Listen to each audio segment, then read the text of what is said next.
Hey there, what is up you guys? I am Jerry and welcome to the Chicago Griller. Are you looking to build big and bold flavors at your next backyard barbecue, but all you have is a small portable gas grill? Well, that's no problem. You've come to the right place because I share my favorite tips, tricks, and recipes for the Weber Q. Today I am cooking up peri peri chicken. It's a spicy grilled chicken recipe with origins in both Portugal and Africa. It's been popularized by a South African-based restaurant chain called Nando's. They have thousands of locations worldwide, including several right here in Chicago. So crank up your gas, fire up your grill, because today I am grilling up their signature dish, peri peri chicken.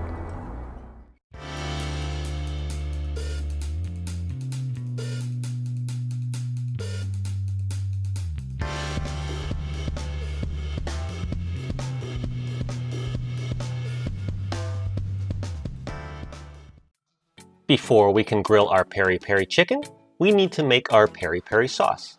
And to do that, we start with 1 red onion, 1 red pepper, the juice of 1 lemon, 5 cloves of garlic, 1 tablespoon of paprika, 1 teaspoon each of salt and pepper, 1 tablespoon of apple cider vinegar, and of course 4 to 5 red hot chili peppers. Now, traditionally, you would use African bird's eye peppers, aka peri peri peppers, but that can be hard to find in the US. Anyways, roughly chop up all the ingredients and place it into a food processor.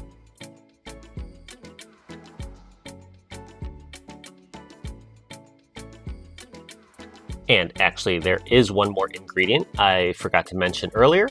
We also need half a cup of olive oil.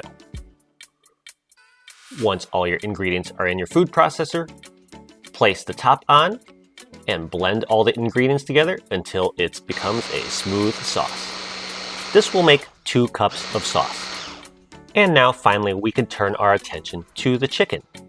Today I am going to use drumsticks. These are ordinary chicken drumsticks that I picked up at a local grocery store chain called Jewel here in Chicago. What I'm going to do is I'm going to place them inside of a large Ziploc bag,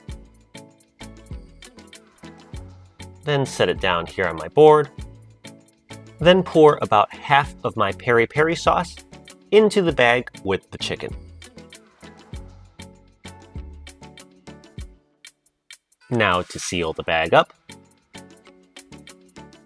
and of course mix very thoroughly. Once the chicken is thoroughly coated in peri peri sauce, take the whole bag and place it in the refrigerator for at least 1 hour. I ended up marinating my chicken today for about 4 hours. So after taking it out of the fridge, I have preheated my Weber Q on my back patio to a medium heat. And to this grill, I am going to go ahead and lay down an aluminum foil shield with holes poked in it, as well as a roasting rack. And as you can hear yet again, it's a ridiculously windy day here in Chicago, so I'm gonna go try to do this fast and lay all the chicken drumsticks on the roasting rack. It's so windy out here, it actually got me quite discombobulated. I should have used tongs because this is extremely messy. Anyways, once all the chicken is on your rack, you are gonna roast this for about 40 minutes at 400 degrees Fahrenheit. 20 minutes into our cook, we are going to turn all of our drumsticks. Now, as I said, it's an extremely windy day today, and I am having a very hard time keeping this grill up to temperature. I've got this cranked all the way up to high, and I can only hit about 350 degrees Fahrenheit.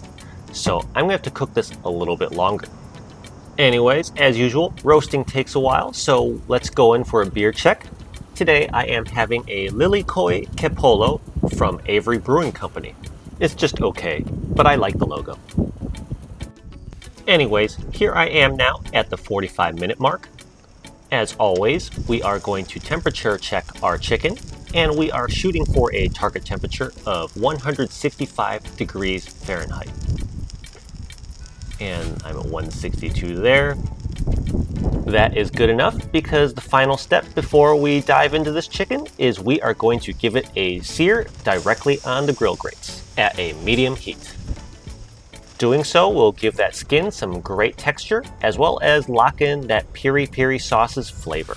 So with the rack and shield off of the grill, on come the drumsticks directly on the grill grates.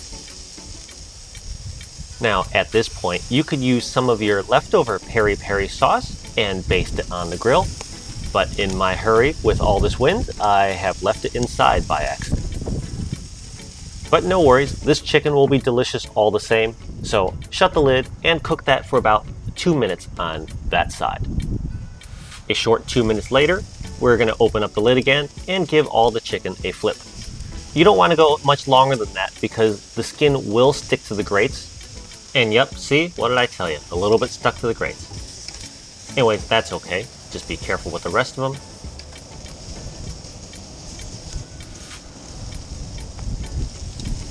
Then shut the lid and cook for a final 2 minutes. 2 minutes later, for a total of 4 minutes direct grilling time, we are ready to pull our peri peri chicken off of the grill. This chicken goes extremely well with rice, French fries, or pita bread. No matter what you decide, grab some of your extra peri peri sauce on the side for dipping and extra flavor and spice. So there you have it. Who needs Nando's? That is how you grill up peri peri chicken on a Weber Q or any other gas grill. Man, this looks and smells delicious, but let's see what Huey thinks about peri peri chicken. Okay, buddy, there you go. Oh, is peri peri chicken yummy? That is finger licking good. And one last look at our final dish. Okay friends, so that's how you do it. That's how you can cook up peri peri chicken. You are definitely going to want to give this recipe a try. The taste is a little bit hard to describe. The best way I could characterize it is that it's sweet and spicy, but the sweetness is not in your face like fruit or honey. It's a lot more subtle, kind of like a salsa. Anyways, give it a shot and let me know what you think down in the comment section down below. Thank you very much as always for watching. If you enjoyed the content on this channel, definitely hit that like button, comment, and subscribe. If you have the time, I have other grilled chicken recipes on my channel to my right, or you can click my name down below. Thanks, stay safe, and I'll see you all next time.